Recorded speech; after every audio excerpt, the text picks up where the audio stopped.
Bonsoir et bienvenue en ce vendredi 30 octobre 2020.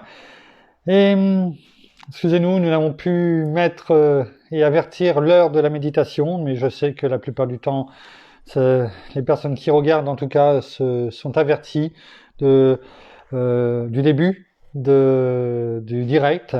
Nous venons de rentrer il y a même pas 10 minutes, un quart d'heure, quoi. Donc voilà. Mais nous savons que notre bien-aimé Saint-Esprit conduit toutes choses et que, y compris pour ce soir, il nous donnera toutes choses afin que son enseignement nous soit dévoilé dans le nom de Jésus et que cela glorifie notre Père et surtout que nous apprenions à faire les choses selon la parole, selon ce qui nous sera encore montré ce soir. Je n'en doute aucunement.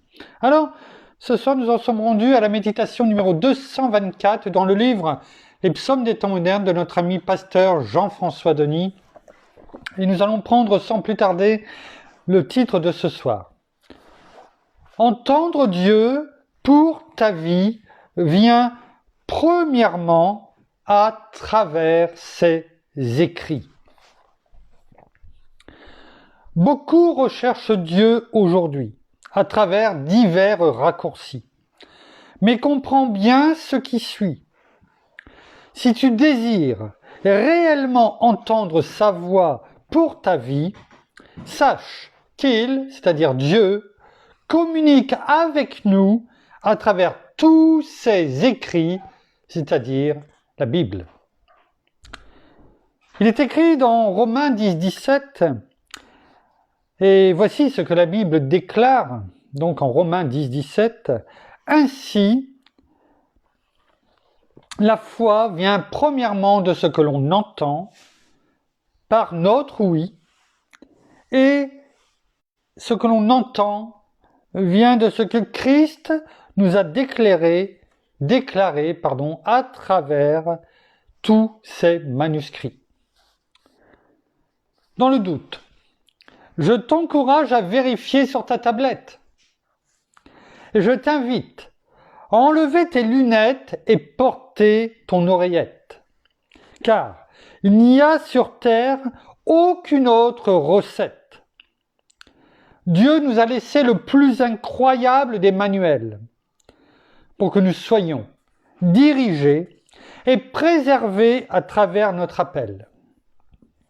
Alors, mon ami, cesse de courir à travers toutes ces prophéties et commence dès maintenant à ouvrir et à te plonger dans ce livre de la vie. C'est uniquement à ce moment que tu recevras sa révélation, qui saura te diriger avec conviction vers la bonne direction, évitant ainsi de tomber dans toutes ces fausses théories. Compte-le pour dit. C'est seulement à travers sa parole que notre foi en lui grandit. Nous faisons actuellement face à différents mouvements qui sont subtils mais combien présents. Leurs apparences semblent attrayantes, mais leurs contenus sont altérés. Ils ne sont en fait que des demi-vérités, que plusieurs embrassent sans ne rien peser, sonder ou encore éprouver. Un jour, ma mère m'a enseigné qu'une demi-vérité est en fait un mensonge déguisé, qui nous replonge dans une certaine promiscuité empreinte d'obscurité et nous amène tôt ou tard à l'inacceptable accepté. Nous avons un devoir d'analyser ce qui nous est enseigné sous le spectre de sa lumière et à travers ces saintes écritures, c'est-à-dire la Bible, qui sont l'expression de sa vérité. Soyons donc prudents et vigilants. et faisons nos devoirs avant d'accepter d'entrer dans un nouveau courant. Ce faisant, nous développerons en lui notre posture. Et nous serons tels un arbre enraciné dans sa parole, discernant ainsi l'imposture. Ce livre de la loi est un incontournable pour toi et pour moi. Il est tout ce qu'il nous faut pour nourrir notre foi. Si nous le méditons jour et nuit, peu importe notre désarroi, et si nous agissons fidèlement selon tout ce qui est écrit, c'est seulement dans ces conditions que nous aurons du succès dans tout ce que nous entreprendrons. Et c'est alors qu'en lui, notre vie, nous réussirons. Merci Père, merci Seigneur, merci bien-aimé Saint-Esprit, une fois de plus, pour nous ramener à l'essentiel. Que notre focus, oui, que nous soyons focalisés, non pas sur des attraits, mais sur la vérité. Toi qui nous as amenés, nous a attirés par des cordages d'amour afin que nous suivions une seule et même parole, la tienne, celle qui est la vérité, qui est oui, amen, qui ne passera jamais. Tu l'as dit. Oui. Conduis-nous encore ce soir à recevoir ton enseignement au travers de ta parole. Amen. Pasteur Jean-François nous laisse une référence ce soir qui se trouve dans Josué, chapitre 1, verset 8, que l'on connaît parfaitement. Et nous pourrons reprendre dans une autre version le passage que nous avons vu dans Romains 10, 17. Et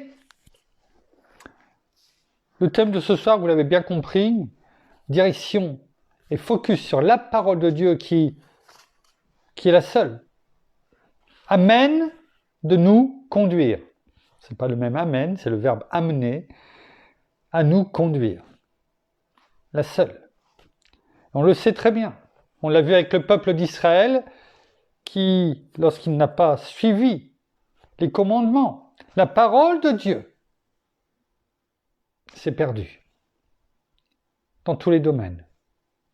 Alors, ne faisons pas et ne reproduisons pas les... Nous avons devant nos yeux les exemples de ce qu'il ne faut pas faire. Sachons en tirer les leçons que notre Père, dans le nom de Jésus, veut que nous en retirions, afin de gagner du temps, et au fur et à mesure de l'apprentissage et de se laisser enseigner par la parole, et bien de devenir ces hommes matures qui ne sont plus à prendre le lait non frelaté, mais de la nourriture solide, comme le disait l'apôtre Paul aux différentes églises. Alors, avant de prendre les deux références que nous a laissées Pasteur Jean-François, oui, il y a la parole, qui est un chemin, le seul, au travers de notre Seigneur qui nous mène au Père, qui nous a reconnectés au Père. Et il y a un autre chemin, celui qui est large, qui est spacieux, attrayant, attractif aux yeux du monde, et qui nous mène à la mort, au mensonge, qui nous amène à nous attirer au bout. Eh bien, il n'y a plus rien, il n'y a plus de route. C'est un précipice, un gouffre. Et il est subtil quelquefois. Et comme Pasteur Jean-François le dit, un jour ma mère m'a enseigné qu'une demi-vérité est en fait un mensonge déguisé. Il n'y a pas de demi-vérité. Le premier qui a donné une demi-vérité, on en a déjà parlé. c'est Satan lui-même. Il a donné une demi-vérité à Adam et Ève, notamment à Ève. La vérité en partie, afin de l'amener à l'écouter, et ensuite le mensonge, afin de la faire chuter. On a déjà dit, c'est la même chose avec la publicité.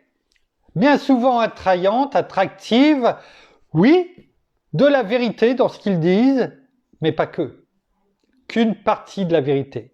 Le reste, ils ne le disent pas, et après avoir acheté, eh bien, on découvre que le bébé était trop beau. Oui. Il nous avait raconté ce qu'il voulait afin d'enrober, de mettre un beau papier cadeau, mais en fait, c'était un cadeau empoisonné. C'est ce qu'a fait Satan avec Ève. Et la parole nous dit de nous méfier et de se tourner vers la seule qui ne ment jamais, qui s'accomplit dans tous les domaines de notre vie, mais également qui dure à l'éternité, qui ne passera jamais. Il est dit dans Marc 13, verset 31, « Les cieux et la terre passeront, mais ma parole ne passera pas. » Alors, elle est immuable, elle sera toujours là, et elle est là pour tout simplement nous conduire dans la stricte vérité. Alors, il est écrit dans Josué, chapitre 1, verset 8. Josué, chapitre 1, verset 8, et on le connaît par cœur. « Ce livre de la loi ne s'écartera pas de ta bouche. Tu y méditeras jour et nuit pour observer et mettre en pratique tout ce qui est écrit. C'est alors que tu mèneras à bien tes entreprises, c'est alors que tu réussiras. » Oui, la parole est claire, la parole le dit. Médite la parole jour et nuit.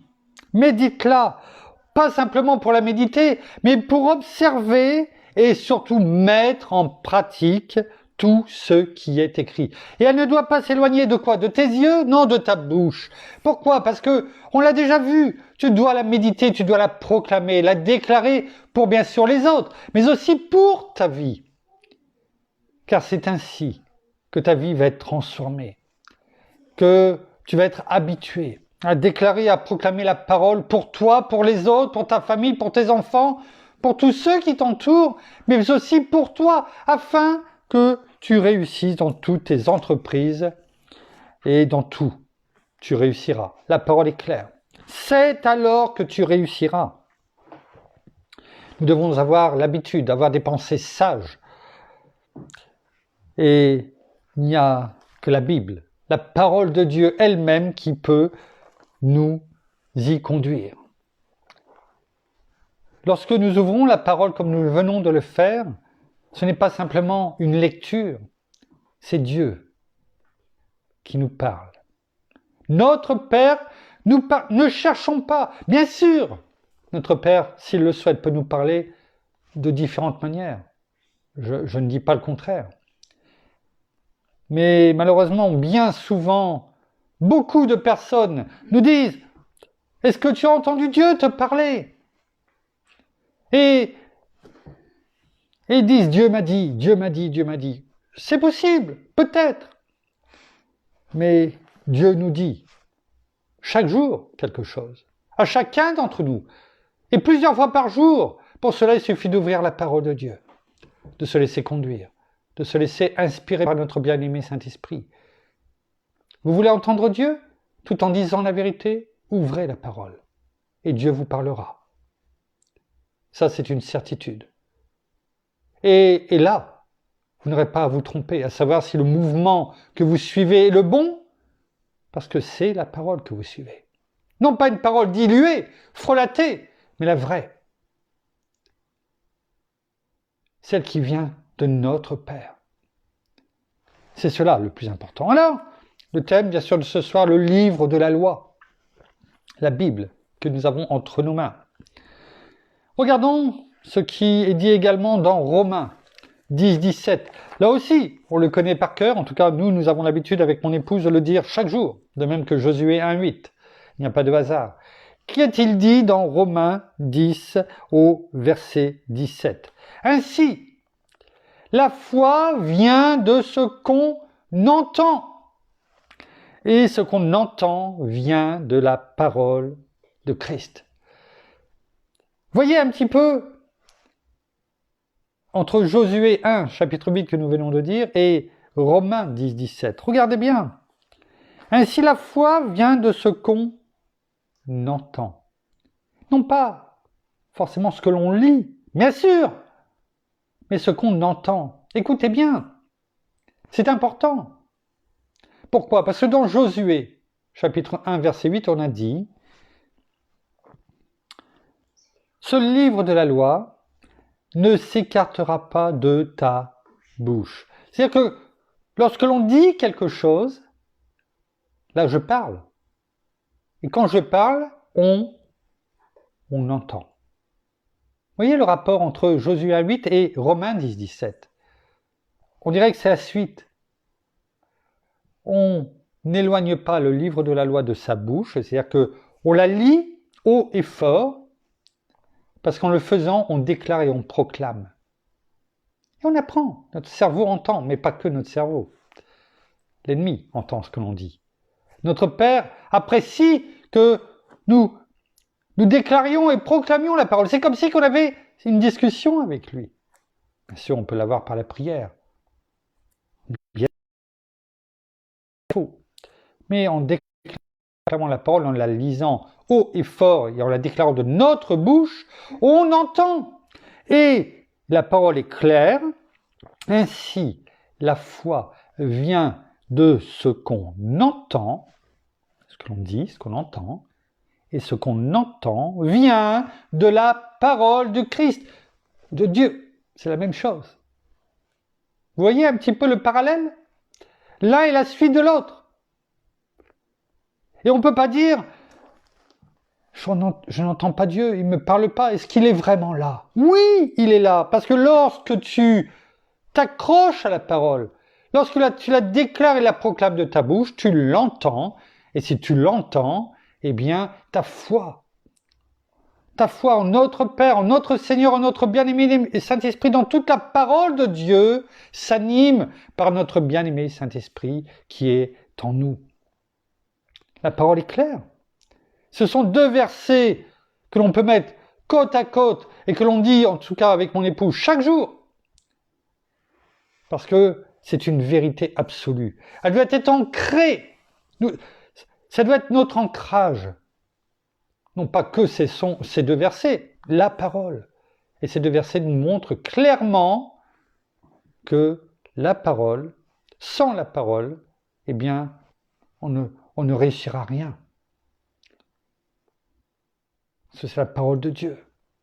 C'est la parole de notre Seigneur. C'est indispensable de bien le comprendre. C'est une clé. Si on n'a pas cette clé, on ne rentrera pas dans la maison. Regardons ce qui est écrit au travers de la parole, justement, dans Deutéronome, chapitre 31, verset 26. On va lire quelques versets qui nous prouvent, si besoin est, ce que dit notre Père. Deutéronome, chapitre 31, verset 26.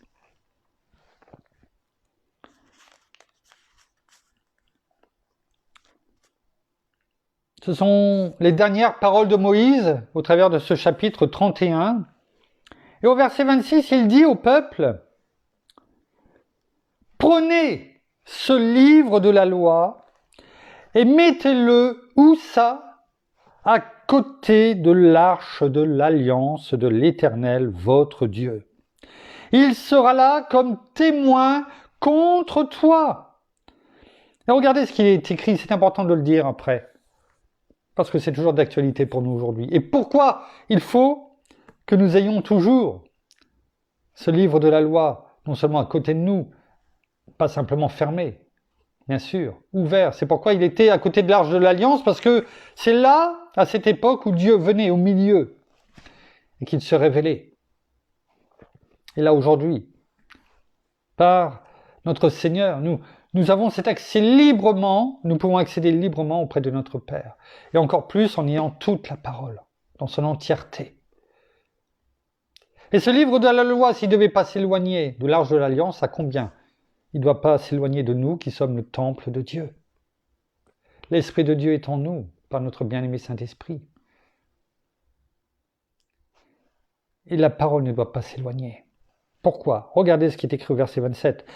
Et c'est ce que disait Moïse. Et c'est pour nous aujourd'hui. Ça nous explique pourquoi nous devons déclarer, proclamer, lire, méditer la parole au quotidien. Pas lorsque simplement cela nous toque, ou quand nous avons un peu de temps, et après on s'étonne que Dieu ne nous parle pas. Il est écrit, « Car je connais ton esprit de quoi? De rébellion et la raideur de ta nuque. Si vous êtes rebelles contre l'Éternel pendant que je suis encore vivant au milieu de vous, combien plus le serez-vous après ma mort ?» Il avait bien vu. Assemblez devant moi tous les anciens de vos tribus et vos officiers. Je dirai ces paroles pour qu'ils les entendent, et je prendrai à témoin contre eux le ciel et la terre. Car je sais qu'après ma mort, vous vous corromprez honteusement et que vous vous écarterez de la voie que je vous ai prescrite, et le malheur vous arrivera dans les temps à venir, quand vous ferez ce qui est mal aux yeux de l'Éternel, au point de l'irriter par l'œuvre de vos mains. C'est ce qui est arrivé. Pourquoi? Tout simplement parce qu'ils se sont éloignés de la parole de Dieu. Moïse était là, au quotidien, à leur rappeler la parole. Au quotidien. Il n'avait pas toute la parole, mais qu'importe. C'est l'image qui nous est donnée. Et si nous ne mettons pas devant nos yeux toute cette parole, c'est-à-dire toutes les prescriptions, les ordonnances, et je vous renvoie dans Exode 15, verset 26, et là on l'avait médité déjà, et donc si on n'est pas au quotidien proche de la parole de Dieu, eh bien, ce qui est arrivé au peuple d'Israël, ça sera la même chose pour nous. Eux, ils ont été vers d'autres idoles, et nous, ça sera la même chose au travers des passions de ce monde. C'est une évidence. Ne croyez pas que nous sommes assez forts, que l'on est assez fort pour se passer de toutes ces prescriptions et ces commandements. La parole, elle est claire.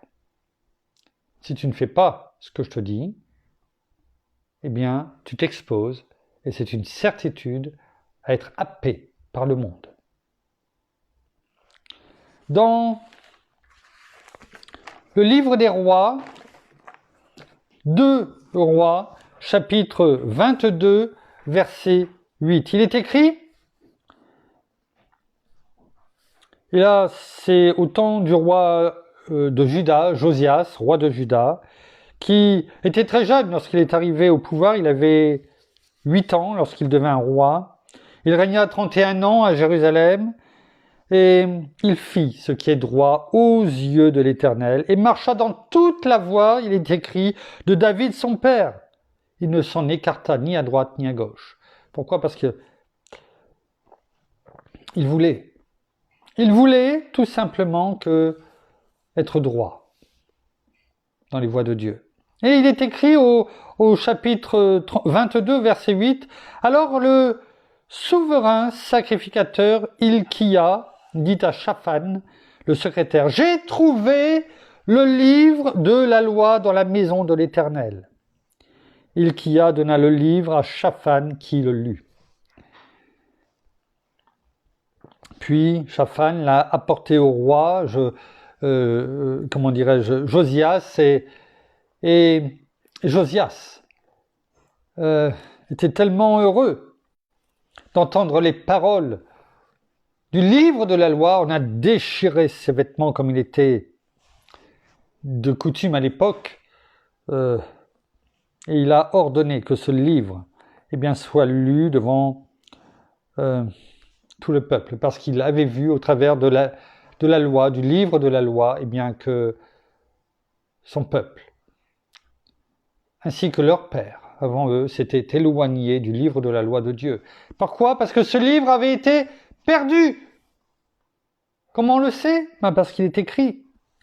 J'ai trouvé le livre de la loi dans la maison de l'Éternel. Il avait été bien mis au rencard. Un peu comme nous, peut-être, dans notre maison, peut-être sur notre table de nuit, tout proche de nous. Il était proche de la maison, tout proche, il était dans la maison de l'Éternel, mais personne n'avait pris, ouvert et lu. Est-ce que, bien souvent, nous ne sommes pas comme cela?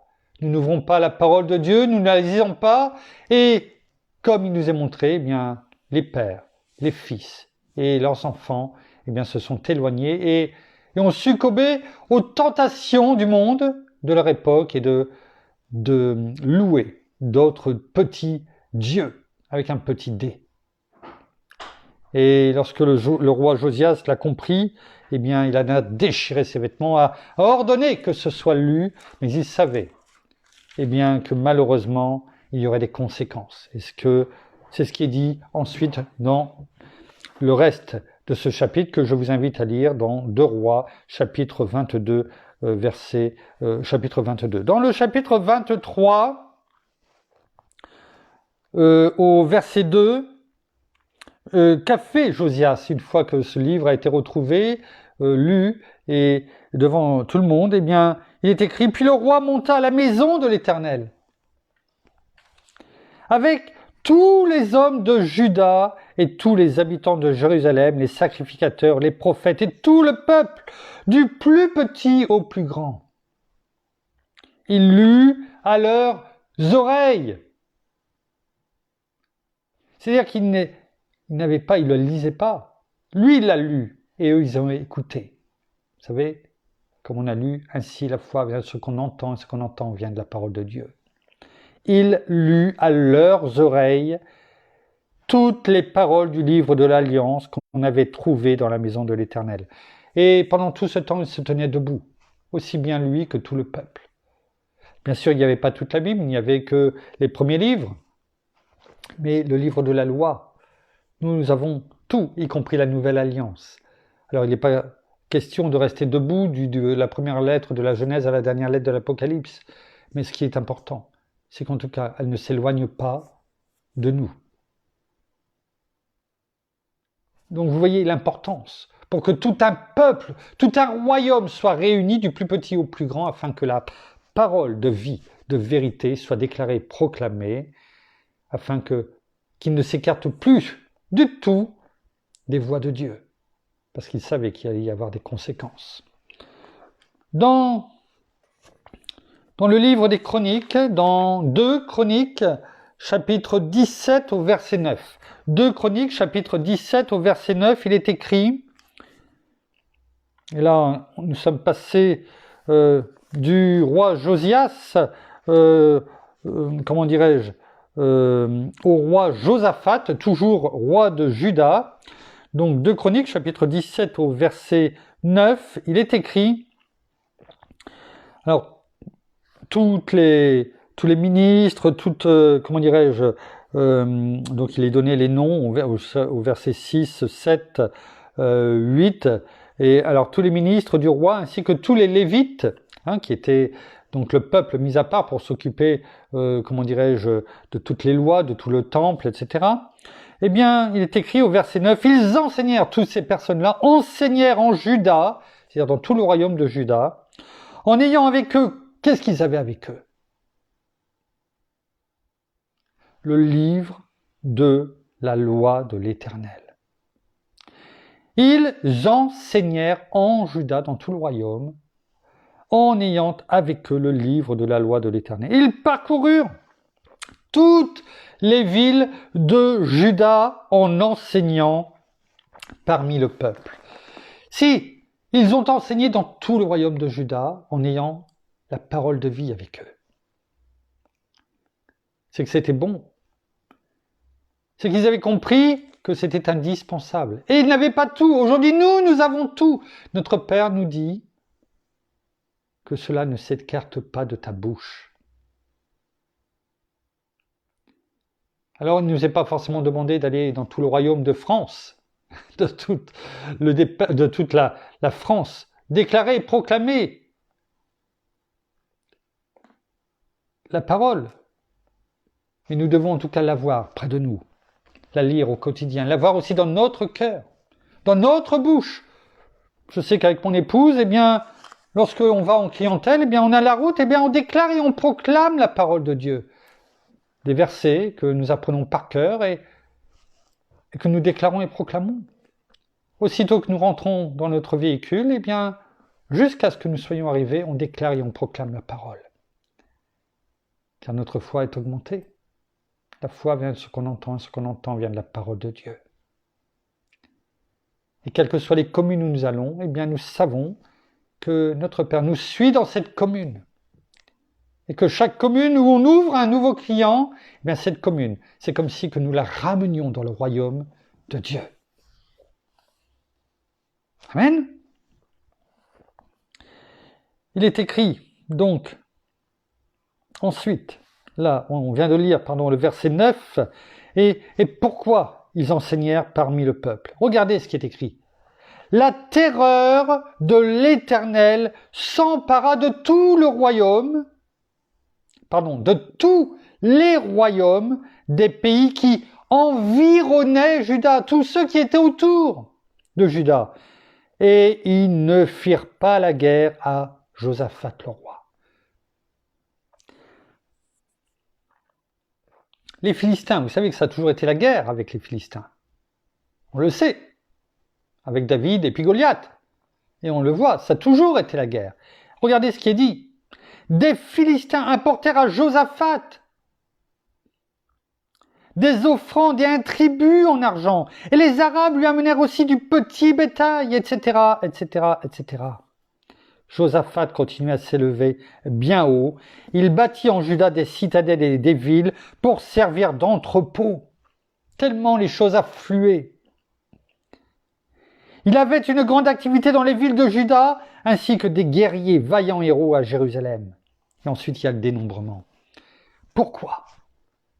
Pourquoi ? Parce que la parole de Dieu avait été déclarée par tous les ministres, par tous les Lévites, partout dans le royaume de Juda. Ils enseignaient la parole de Dieu.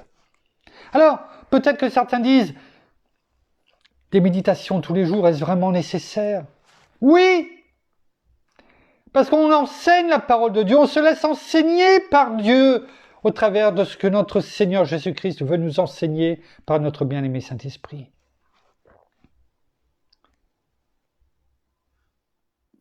Parce que, comme on vient de le voir, c'est bon pour nous.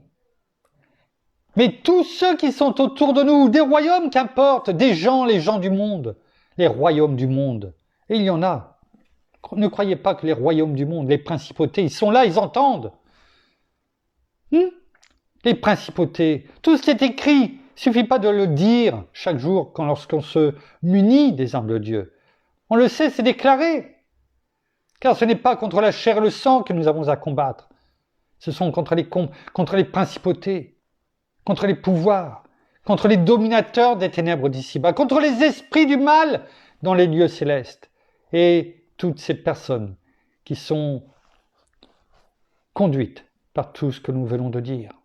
Alors oui, si nous sommes enseignés, si nous enseignons nous-mêmes la parole, si nous la déclarons, la proclamons, eh bien, les ennemis seront remplis de terreur.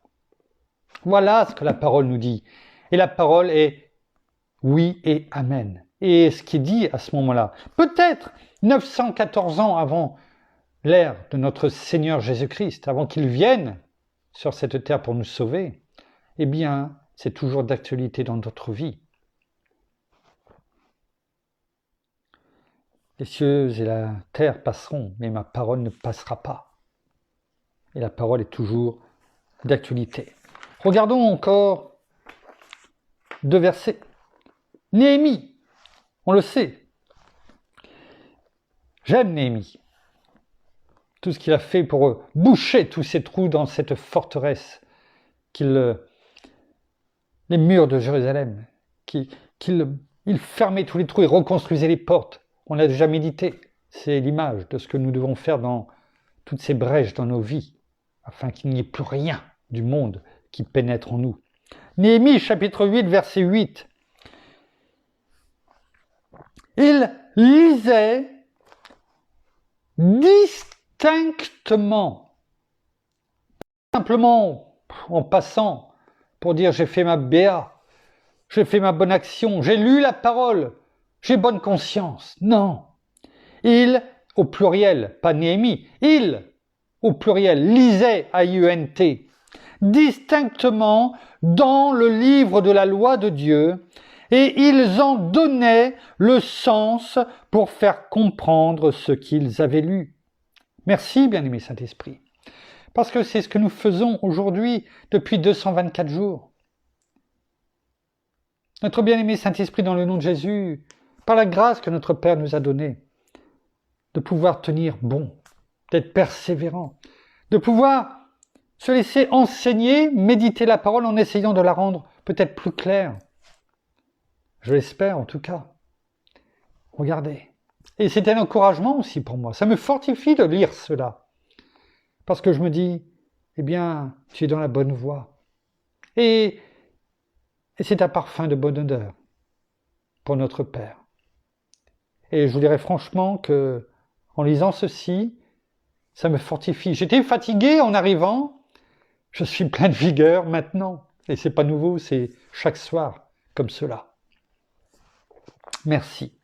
Merci Père, merci Seigneur, merci bien-aimé Saint-Esprit. Dans Galates, chapitre 3, verset 10. Galates, chapitre 3, verset 10, il est écrit « Tous ceux, en effet,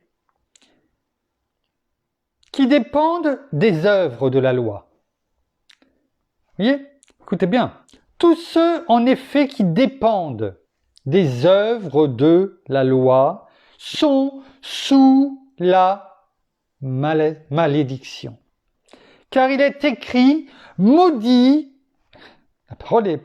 Oui, est amour, hein, Dieu est amour, hein, mais la vérité est écrite. Et on l'entend. Je lis à vos oreilles et à nos oreilles. Maudit soit quiconque. On ne parle pas que des hommes et des femmes et des enfants de Dieu. On parle de tout le monde, de tout être humain. Maudit soit quiconque n'observe pas tout ce qui est écrit dans le livre de la loi pour le mettre en pratique. Voilà ce que nous dit la parole dans le Nouveau Testament. Quand je vous dis que, bien sûr, on est sous la Nouvelle Alliance, mais le pont n'est pas coupé entre l'Ancien Testament et la Nouvelle Alliance. Notre Seigneur Jésus l'a dit, je ne suis pas venu pour abolir la loi, mais pour l'accomplir. Et la parole est claire. Maudit soit quiconque n'observe pas tout ce qui est écrit dans le livre de la loi pour le mettre en pratique. Je ne suis pas là pour faire plaisir, mais pour lire et pour que nous grandissions ensemble. Et là, le message est clair. Et ce message de malédiction était le même quand Josias, par exemple, a arraché ses vêtements parce qu'il avait compris à la lecture du livre les conséquences de tout ce son peuple allait subir par rapport à leurs ancêtres et à ce qu'ils faisaient. Et quand vous irez lire la suite dans 2 Rois 22, chapitre 8, 2 Rois chapitre 22, verset 8 et tout le chapitre 22, vous verrez qu'effectivement, il y a eu les conséquences, et la parole de l'Éternel, Dieu le dit clairement, il y aura les conséquences, mais Dieu, l'Éternel, a dit à Josias, parce que tu as lu le livre et tu l'as fait lire, parce que tu as déchiré tes vêtements, alors, eh bien, tu ne verras pas.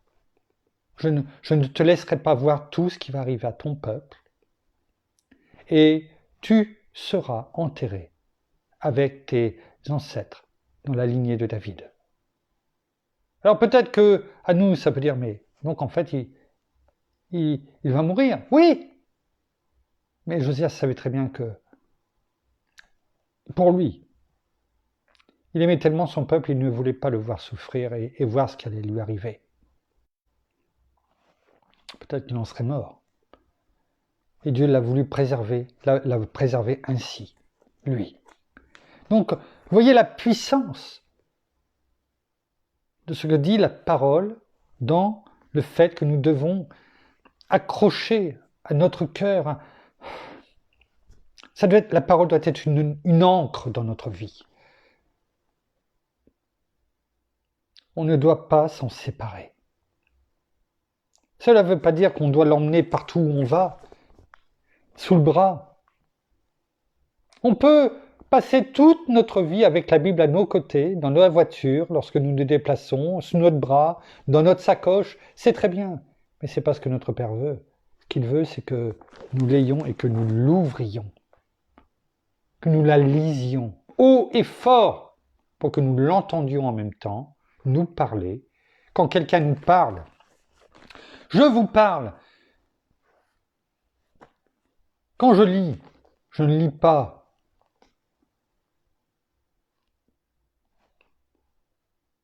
Vous m'entendez parler. Et c'est ce que notre Père veut. Que nous déclarions et proclamions la parole haut et fort. Parce qu'en faisant cela, c'est comme... Il nous parle. On a cette discussion. Et il nous parle. Il touche notre cœur. C'est pourquoi prenez l'habitude, lorsque vous lisez la parole, de la lire haut et fort. Ce n'est pas du tout la même chose, croyez-le moi. Tout simplement parce que la parole le dit. La parole est claire à ce sujet. Alors, on va juste terminer sur quelque chose que j'avais relevé il y a déjà au moins 8 jours, je pense, et que j'avais mis de côté, que j'étais amené à rechercher vite fait avant de partir en clientèle avec mon épouse cet après-midi, et je ne le trouvais pas. Et notre bien-aimé Saint-Esprit m'a permis de retrouver le lien sur Internet pour voir ce que la parole dit et ce que l'esprit du monde dit. C'est en rapport que nous vivons aujourd'hui, bien entendu, avec maintenant le confinement qui a été mis en place depuis ce matin, minuit. Et regardez ce que le Premier ministre, Jean Castex, a dit il y a donc, je ne sais plus, qu'importe la date, le 23 octobre, je l'ai. Le 23 octobre. Il a parlé, et regardez, et ça m'a pas fait sourire, mais ça m'a interpellé à ce moment-là, et je ne savais pas ce que nous allions dire aujourd'hui, 7 jours plus tard. Mais voilà, il fallait que je le mette de côté. Je ne sais pas pourquoi, mais je devais le faire. Et j'envoie des liens dans la journée. Il dit, c'est écrit, mais pas dans la parole, mais il dit, le couvre-feu annoncé par Emmanuel Macron il y a 2 semaines est déjà obsolète. Jean Castex a admis mardi matin lors du traditionnel petit déjeuner de la majorité que le dispositif ne permettait pas de contenir la progression de l'épidémie. Et voilà ce qu'il dit. Ouvrez les guillemets. Le couvre-feu devait servir à limiter les interactions sociales. Or, il les a simplement décalées. Au lieu de se retrouver après 21h, les gens se voient à 18h, déplore un ministre. On a un problème pour inciter les Français à réduire leurs contacts. L'entre-deux ne fonctionne pas. Sur cela, sur le fond, on ne peut pas lui donner tort. Mais regardez la dernière phrase. Et c'est surtout à cause de cela que je l'avais sauvegardé. Entre l'esprit et la lettre, il faut durcir la lettre, car l'esprit ne suffit pas. Je le redis.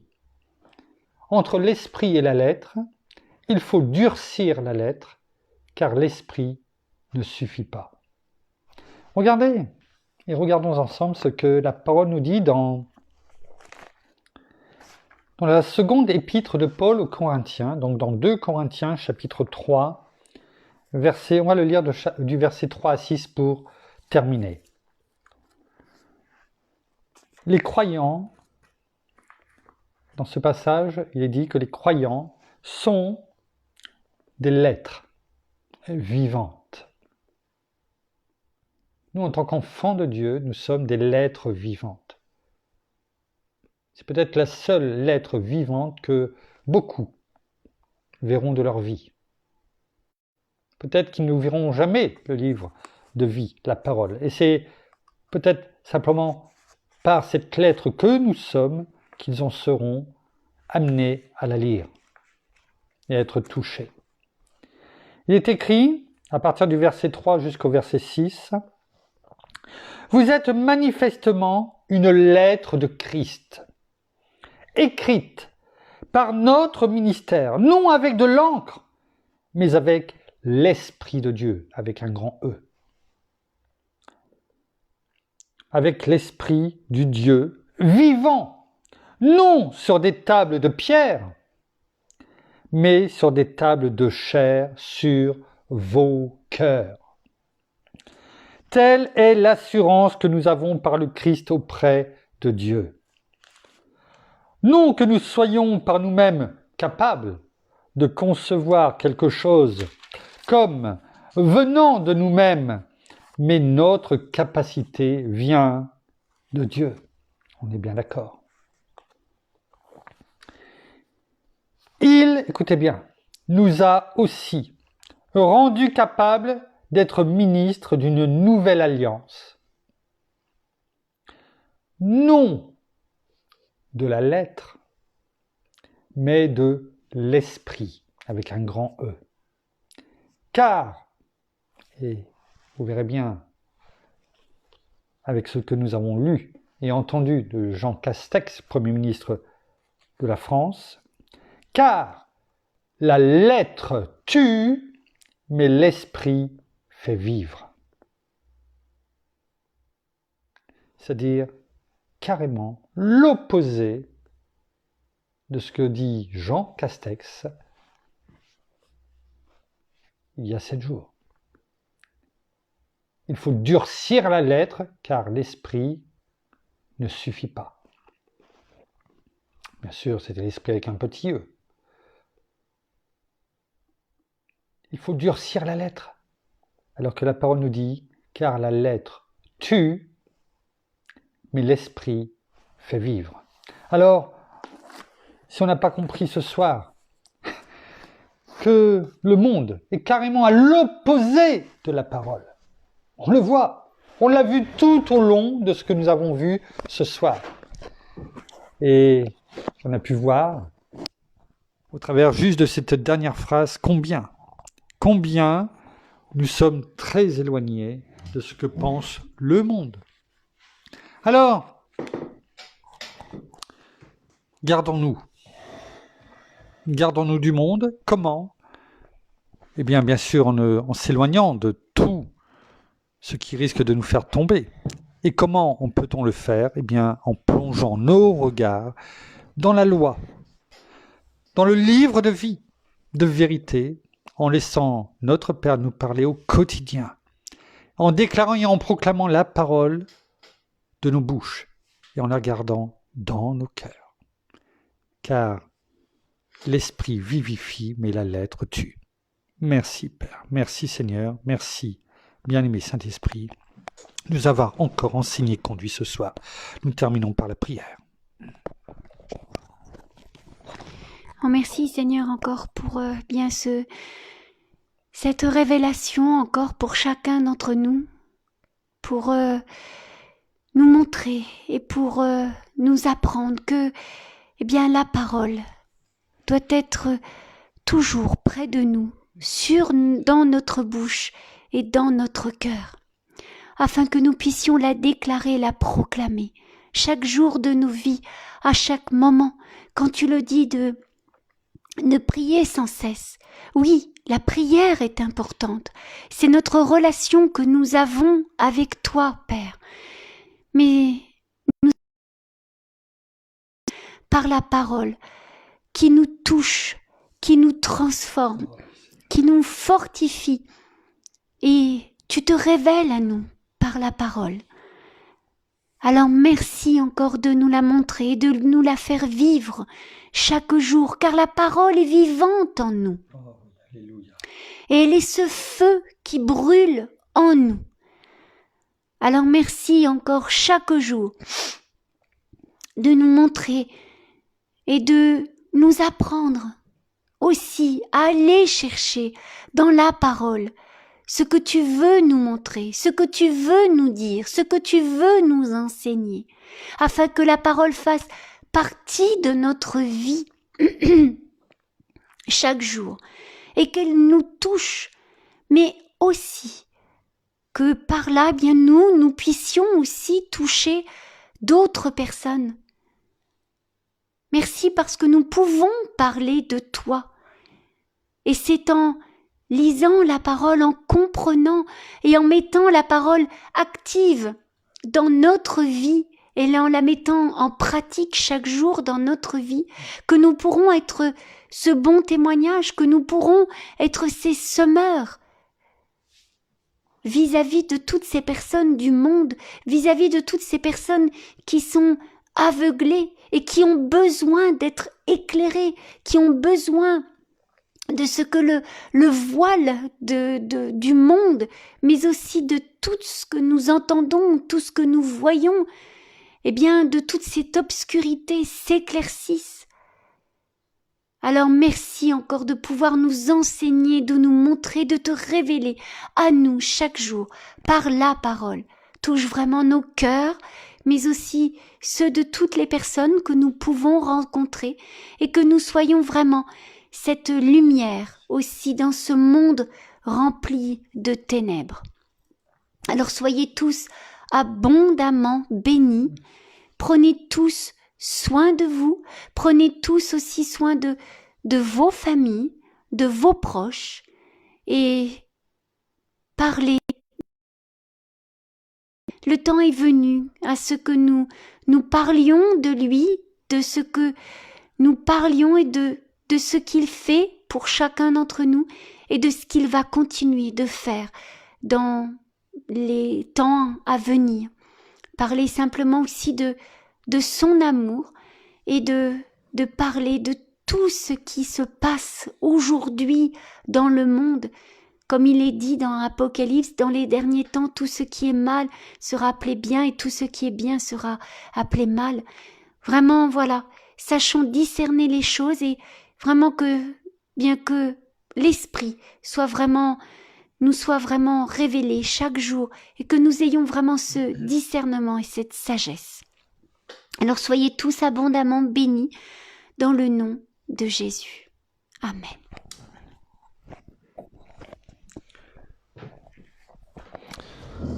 Voilà, c'est simplement une ou deux annonces. Excusez-moi, j'ai marché sur le micro. Une ou deux annonces. Donc demain, on fait, comme on a dit, la soirée louange, adoration à partir de 20h30. Voilà, on me fait signe que oui.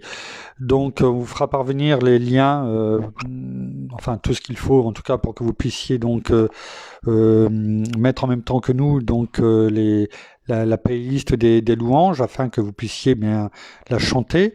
On la fera en direct. Il n'y aura qu'un direct, on est bien d'accord, on l'a dit plusieurs fois, donc on le rappelle, il n'y aura pas de replay, c'est-à-dire que où vous êtes à 8h30, à 20h30, avec nous, pour louer, rendre gloire et élever nos voix en ce jour extrêmement important de combat, de lutte contre la mort, contre les ténèbres en ce jour d'Halloween, on l'a dit.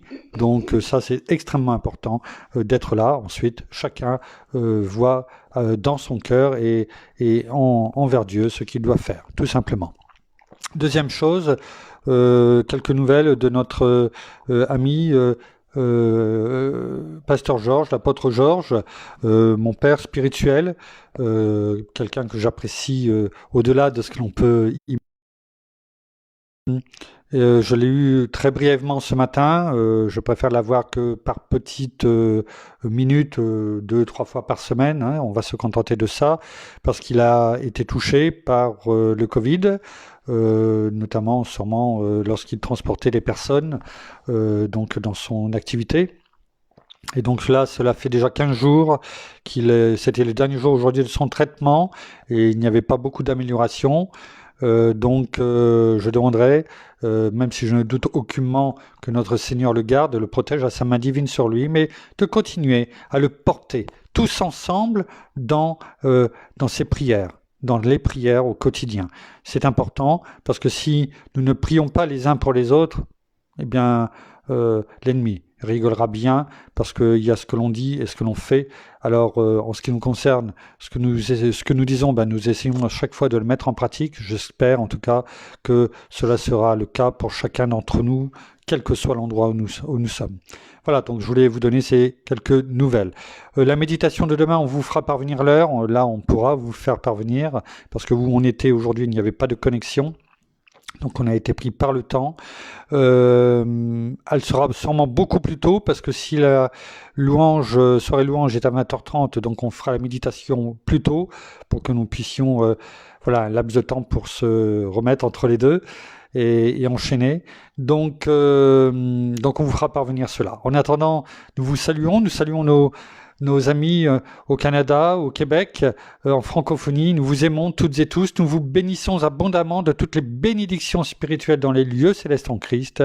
Nous vous souhaitons une très bonne soirée, une très bonne nuit et soyez en forme. En tout cas, je le sais, demain pour la méditation et surtout pour la soirée louange et adoration à partir de 20h30. Nous vous aimons et nous vous disons à demain. Au revoir.